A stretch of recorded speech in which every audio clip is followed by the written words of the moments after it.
ایک وزیر اعظم جس کی دنیا بھر میں یہ شبیہ ہوتی ہے کہ وہ ملک کا وزیر اعظم ہوتا ہے اور اس کے نزدیک تمام مذاہب، ذات، رنگ و نسل کے لوگ یکساں ہوتے ہیں۔ اب تک دنیا کا کوئی بھی وزیر اعظم اپنے ہی ملک کی عوام میں نفرتیں پھیلانے کا کام نہیں کیا ہے، نہ ہی کوئی عقل مند وزیر ایسی باتوں کو تسلیم کرتا ہے۔ لیکن بھارت کی بدنصیبی ہے کہ بھارت کا وزیر اعظم خود کو سیکولر ملک کا نمائندہ قرار دیتا ہے، لیکن اس کی تقریروں میں مذہبی منافرت بھر چکی ہے۔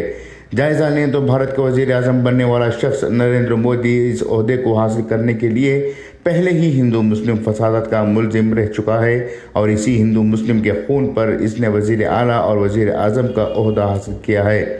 عہدہ حاصل کرنے کے نریندر مودی نے ملک کی فلاح و بہبودی کے لیے جو وعدے کیے تھے وہ وعدہ تو پورا نہیں ہو سکے، اور اب اقتدار حاصل کرنے کے لیے ملک بھر میں ہندو مسلم کے مدعوں کو لے کر تقریریں کر رہے ہیں۔ وزیر اعظم نریندر مودی نے اس دفعہ الیکشن کی اپنی تقریروں میں صرف اور صرف ہندو مسلم مدعوں کو بنیاد بنایا، مانو کہ ان کے اپوزیشن کانگریس یا انڈیا الائنس نہیں بلکہ مسلمان ہیں، اور مسلمانوں کو جس حد تک بھی استعمال کرنا ہے وہ اپنی تقریروں کے ذریعے بدنام کرنے کے لیے استعمال کر رہے ہیں۔ حالانکہ مسلمانوں نے کبھی بھی مودی کی ماں بہنوں کا کچھ برا نہیں کیا، لیکن نہ جانے مودی کیوں مسلمانوں کو اپنی سیاست کا ایجنڈا بنا رہے ہیں، اس کا اندازہ نہیں ہو پا رہا ہے۔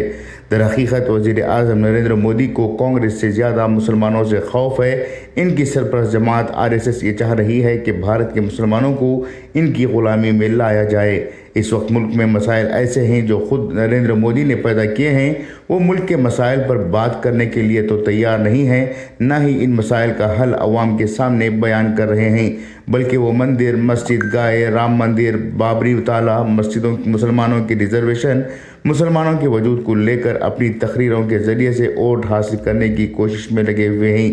جیسے جیسے الیکشن گزر رہا ہے، مودی اور ان کی پارٹی مسلسل ہندو ووٹوں کو قریب کرنے کے لیے مسلم ووٹروں کو نشانہ بنا رہی ہے۔ ایسا نہیں ہے کہ ہندوستان کا الیکشن کمشنر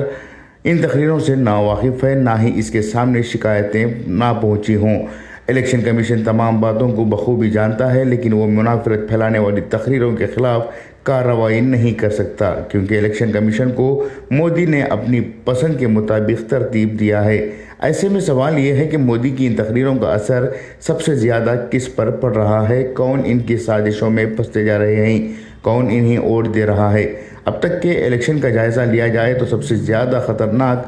پسماندہ طبقوں کے لوگ ہیں، جو اپنے اوپر ہونے والے ظلم کا اعتراف تو کرتے ہیں، اپنی زیادتوں کے خلاف آواز اٹھانا بھی چاہتے ہیں، لیکن ان کی ذہنیت کو اس قدر بگاڑ دیا گیا ہے کہ انہیں مودی کے سامنے اور کوئی دکھائی نہیں دیتا۔